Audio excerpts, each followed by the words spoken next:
গভীর সমুদ্রের অন্ধকারে বাস করে এক অদ্ভুত রহস্যময় প্রাণী, যার দিকে তাকালে মনে হয় সে যেন এই পৃথিবীর নয়। ৮টি সুর, ৩টি হৃৎপিণ্ড, নীল রক্ত আর এমন এক শরীর যা যে কোনো ফাঁকফোকর দিয়ে গলে বেরিয়ে যেতে পারে। হ্যাঁ, আমি অক্টোপাসের কথাই বলছি। অক্টোপাস শুধু একটি অদ্ভুত দর্শন প্রাণীই নয়, সে প্রকৃতির এক বিস্ময়কর সৃষ্টি, যার বুদ্ধিমত্তা আর ক্ষমতা আমাদের কল্পনাকেও হার মানায়। চলুন আজ ডুব দেয়া যাক এই ৮ বাহুর জাদুকরের আশ্চর্য জগতে। অক্টোপাসের সবচেয়ে অবাক করা ক্ষমতা হলো তার রূপ বদলানোর জাদু। সে মাত্র ১ সেকেন্ডেরও কম সময়ে নিজের শরীরের রং, নকশা, এমনকি চামড়ার গঠনও বদলে ফেলতে পারে।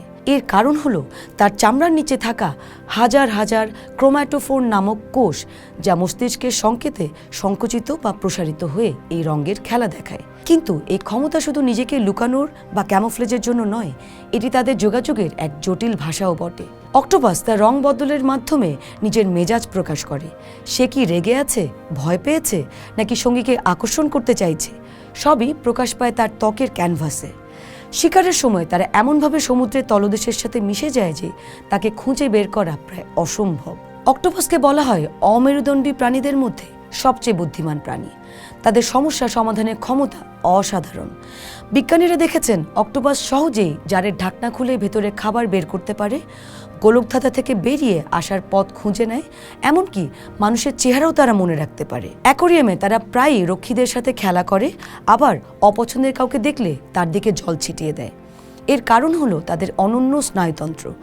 অক্টোপাসের মস্তিষ্কের নিউরন তার ৮টি বাহুতে ছড়িয়ে থাকে। এর ফলে প্রতিটি বাহু যেন আংশিকভাবে নিজে থেকেই চিন্তা করতে পারে এবং কাজ করতে পারে। একটি বাহু যখন কোনো কিছু স্পর্শ করে বা তার গঠন বোঝার চেষ্টা করছে, তখন অন্য বাহু হয়তো অন্য কোনো কাজ করছে। এটি অনেকটা ৮টি ছোট মস্তিষ্কের মতো, যা একটি কেন্দ্রীয় মস্তিষ্কের অধীনে কাজ করে। অক্টোপাসের জীবন যেমন রহস্যময়, তেমনি তার ঘুমও। সম্প্রতি বিজ্ঞানীরা আবিষ্কার করেছেন যে অক্টোপাসেরা ঘুমের মধ্যেও স্বপ্ন দেখে। ঘুমের একটি নির্দিষ্ট পর্যায়ে তাদের শরীর দ্রুত রং বদলাতে থাকে, চোখ নড়াচড়া করে এবং বাহুগুলো কেঁপে ওঠে। বিজ্ঞানীরা মনে করছেন এই সময়ে তারা হয়তো দিনের বেলায় শিকার করা বা কোনো শিকারের থেকে পালানোর ঘটনার পুনরাবৃত্তি দেখে, ঠিক যেমনটা মানুষের ঘুমের সময় হয়ে থাকে। তাদের ৩টি হৃৎপিণ্ড এবং নীল রক্ত এক বিস্ময়। ২টি হৃৎপিণ্ড ফুলকায় রক্ত পাম্প করে এবং তৃতীয়টি সারা শরীরে অক্সিজেনযুক্ত নীল রক্ত সরবরাহ করে। তাদের রক্তে হিমোগ্লোবিনের বদলে হিমোসায়ান থাকে, যাতে তামার উপস্থিতি থাকায় এর রং নীল হয়। এই নীল রক্ত তাদের গভীর সমুদ্রের ঠান্ডা এবং কম অক্সিজেনযুক্ত পরিবেশে বেঁচে থাকতে সাহায্য করে। অক্টোপাস অত্যন্ত একাকী প্রাণী। মিলন ঋতু ছাড়া তাদের একসাথে খুব কমই দেখা যায়। মা অক্টোপাস তার ডিমগুলোকে রক্ষা করার জন্য নিজের জীবনের শেষ দিন পর্যন্ত না খেয়ে পাহারা দেয় এবং ডিম ফুটে বাচ্চা বেরোনোর পরপরই সে মারা যায়। এটি প্রকৃতির এক চরম আত্মত্যাগের উদাহরণ।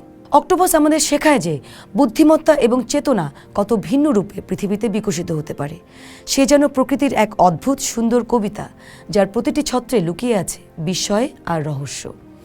এই ৮ বাহুর জাদুকর আমাদের বারবার মনে করিয়ে দেয় এই গ্রহে জানার এবং আবিষ্কার করার মতো এখনও কত কিছুই যে বাকি। পোস্ট দেখুন, ভাবুন, করুন, থাকুন পোস্টের সঙ্গে।